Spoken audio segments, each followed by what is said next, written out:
البجح هو اللي بيغلط في حقك وبيجري يشتكيك لطوب الأرض.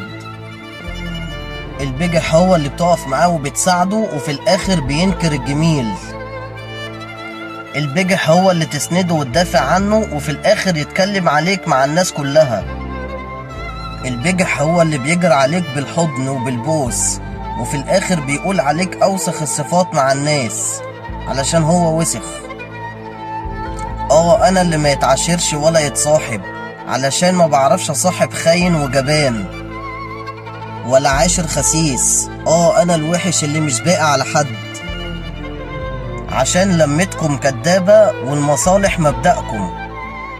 أنا اللي عمري ما هحب حد فيكم، انتوا مش سالكين لنفسكم علشان تسلكولي وتحبوني. أنا الشيطان اللي عمره ما خان وأنا المعيوب